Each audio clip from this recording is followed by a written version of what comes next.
Il y a de grands acteurs. Il y a des légendes.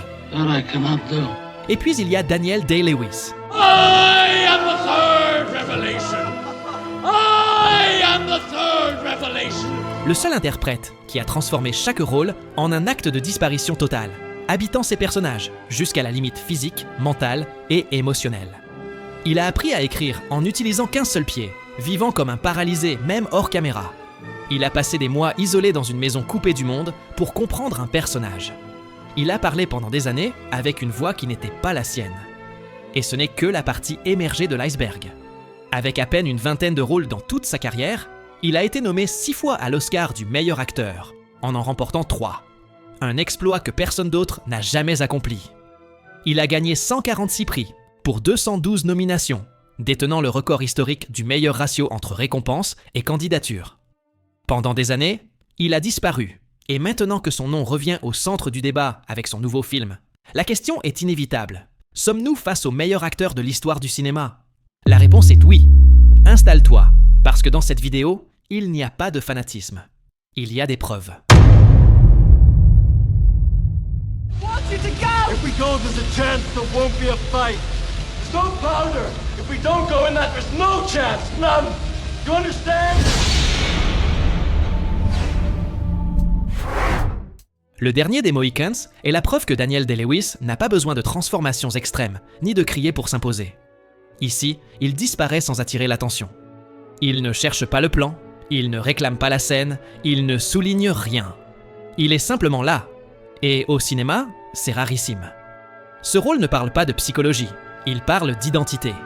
Hawkeye est un homme qui n'appartient totalement à aucun monde. Et Day-Lewis l'interprète par le corps, pas par le discours. Sa manière de marcher, de regarder, de réagir avant même de penser, construit un personnage d'un réalisme presque effrayant. C'est pour ça que sa préparation compte vraiment. Il ne s'est pas entraîné pour paraître crédible. Il s'est entraîné pour vivre comme le personnage. Chasser, survivre, se déplacer dans la nature. Non pas comme une méthode, mais comme une nécessité. Le résultat, c'est un jeu presque muet, mais chargé de sens. Chaque geste transmet l'appartenance, la dignité et l'enracinement. Ce n'est ni son travail le plus complexe, ni le plus célébré. Et pourtant, il porte à lui seul une superproduction entière par sa pure présence. Cette place n'est pas là par nostalgie ou par épique. Elle est là parce que même dans sa version la plus contenue, Day-Lewis était déjà très au-dessus du standard du cinéma. Go out and tell him now. Go and fucking tell him. I'll not crawl around in the fucking gutter for him. I'll kill him first. I'll rip his fucking throat out. The Boxer montre une autre facette de Daniel Day-Lewis. Moins de mythes, plus d'usure. Ici, il ne construit pas un personnage par la grandiloquence, mais par un corps éprouvé. Un homme qui sort de prison sans direction claire et trouve dans la boxe non pas une épopée, mais une façon de rester debout. La préparation a été décisive. Day-Lewis s'est entraîné pendant des mois comme un vrai boxeur, en montant sur le ring avec des professionnels et en acceptant de vrais coups. Il ne cherchait pas à bien feindre, mais à comprendre ce qui arrive à un corps qui vit dans une tension permanente. Fatigue, peur, discipline, douleur. Tout cela finit par s'infiltrer dans le jeu, parce que ça s'est infiltré dans sa psyché. Ce qui est intéressant, c'est que cet entraînement ne le durcit pas. Il le rend vulnérable. Danny Flynn ne se bat pas pour s'imposer, il se bat pour ne pas s'effondrer. Il bouge avec une maladresse contenue, avec une violence toujours au bord d'exploser, mais jamais glorifiée. Chaque combat ressemble à une négociation intérieure, entre tenir ou céder. Cette performance prouve que, même loin de ses rôles les plus célébrés, Day-Lewis comprenait quelque chose d'essentiel. Le vrai réalisme n'est pas dans le coup, mais dans ce que le coup fait à l'âme du personnage.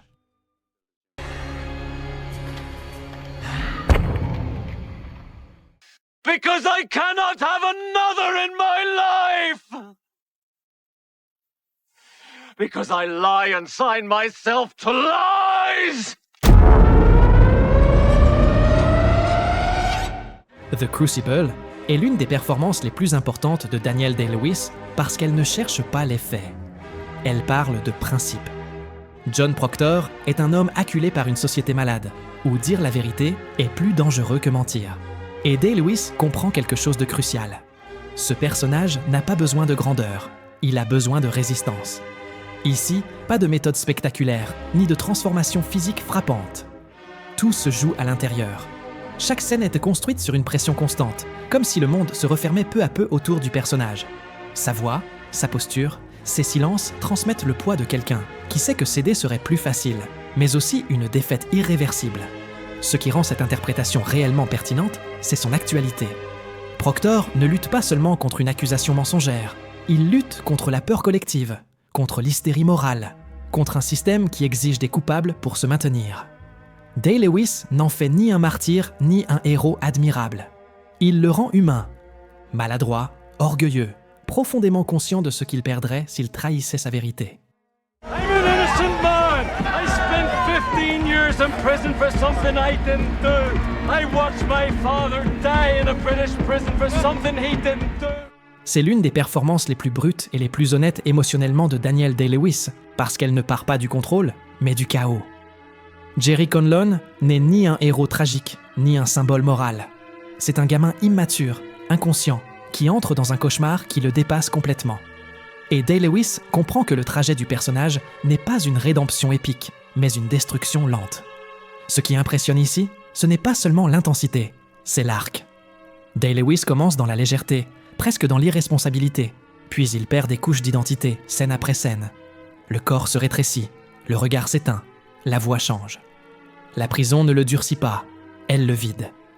Et quand le personnage mûrit, ce n'est pas par noblesse, mais par épuisement, culpabilité et survie. Pour la scène de l'interrogatoire, Day-Lewis a poussé l'immersion à la limite. Il a demandé que les coups soient réels. Il est resté des heures sous pression physique et psychologique, et il est arrivé sur le tournage sans dormir et sans manger. Ce que l'on voit à l'écran, c'est un effondrement authentique capturé par la caméra. I have told you before. I was with Paul Hill most of the day.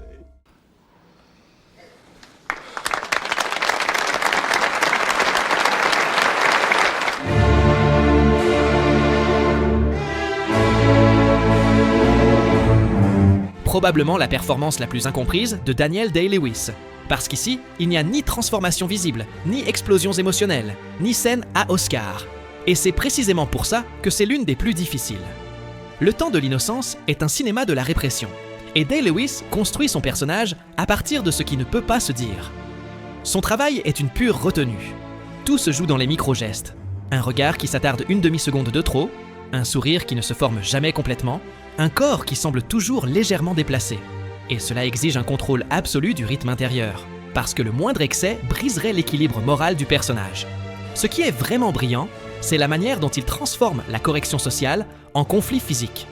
Son personnage a été éduqué à faire ce qu'il faut, mais le cinéma de Scorsese nous demande d'en sentir le coup. Day-Lewis y parvient sans soulignement, sans dramatiser, en laissant le poids s'accumuler scène après scène.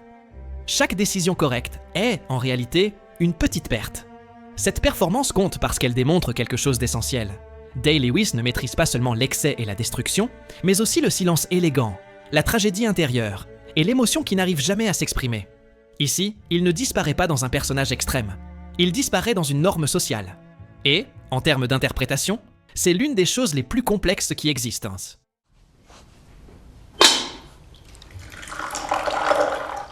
Please don't move so much, Alma. Ici, Daniel Day-Lewis fait quelque chose que très peu d'acteurs osent tenter. Transformer le contrôle en émotion. Reynolds Woodcock n'est ni un génie excentrique, ni un tyran caricatural. C'est un homme qui a construit toute son identité sur l'ordre, la routine et la précision. Et Day-Lewis comprend que, quand tout est à ce point mesuré, la moindre fissure devient dévastatrice. Son interprétation est une leçon magistrale de micro-gestes. Chaque pause, chaque inflexion de voix, chaque mouvement du corps est calculé pour transmettre une fragilité sans jamais la montrer complètement. Il n'a pas besoin d'élever la voix ni d'imposer sa présence. L'autorité naît du détail, de la certitude avec laquelle il occupe l'espace. Tout ce qui compte se joue entre les lignes. Ce qui est vraiment brillant, c'est la façon dont il rend la rigidité humaine. Sous cette surface parfaite, il y a de la peur, de la dépendance et un besoin désespéré de tout contrôler pour ne pas se briser.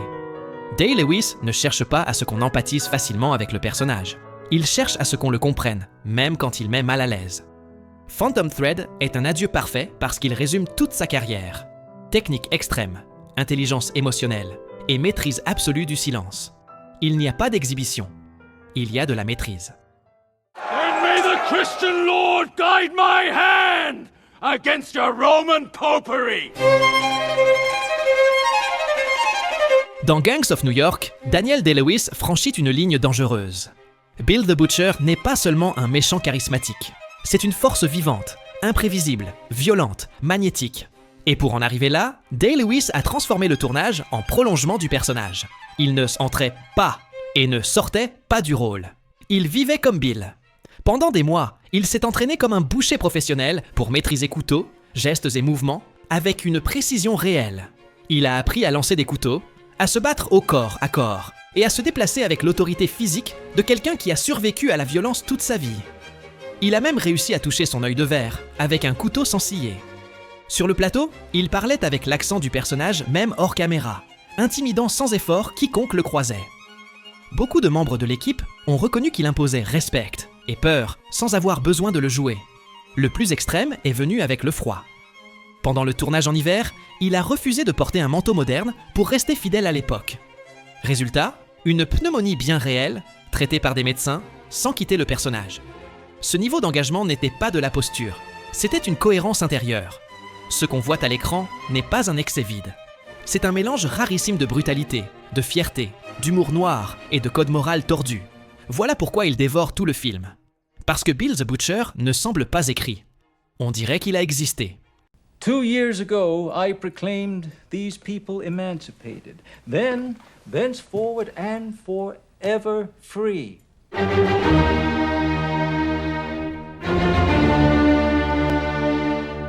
C'est probablement la performance la plus difficile techniquement de toute la carrière de Daniel Day-Lewis. Pas par excès, mais pour l'inverse. Lincoln est un personnage hyper connu, mythifié jusqu'à l'usure, et le plus grand risque était d'en faire une statue. Day-Lewis fait précisément l'impossible. Il le ramène à la chair. Tout commence par la voix. Il refuse la voix grave et solennelle que tout le monde attend et adopte un ton plus élevé, fragile, presque fatigué, fondé sur des témoignages historiques. Et cela change tout. Soudain, le pouvoir ne vient pas du volume, mais du rythme, de la pause, du moment où il choisit de se taire. Le corps est courbé sous le poids de la responsabilité. Le regard toujours une seconde d'avance sur les autres, comme si le personnage pensait à 10 conséquences à la fois. Ce qui est extraordinaire, c'est qu'il ne cherche jamais une empathie facile. Lincoln ne veut pas plaire, il veut accomplir quelque chose. Et cette froideur maîtrisée, cette humanité sans sentimentalité, transforme la performance en une leçon absolue de retenue, d'intelligence et de maîtrise technique.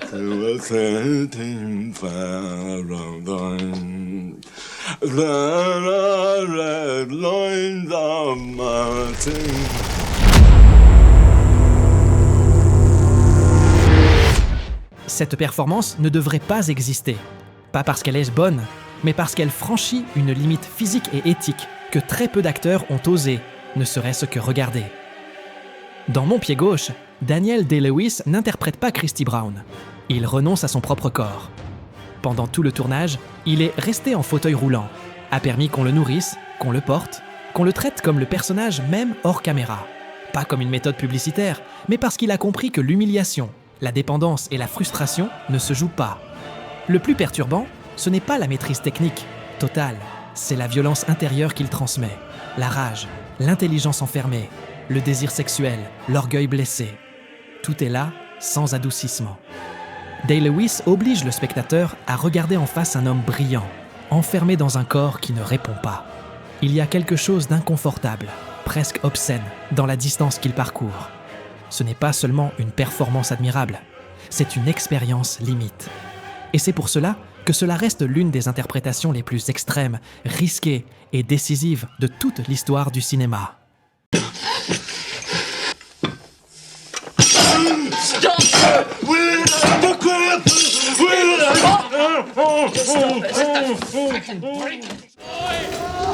I am the third revelation. I am the third revelation. Comme je l'ai dit de nombreuses fois, c'est la meilleure performance de l'histoire du cinéma. Je ne vais pas répéter ici ce que j'ai déjà analysé en profondeur. En résumé, il s'est isolé pendant des mois dans le désert, a changé sa voix depuis zéro, a vécu à l'intérieur du personnage, a appris la mine pour de vrai et a poussé la préparation à un niveau presque inhumain.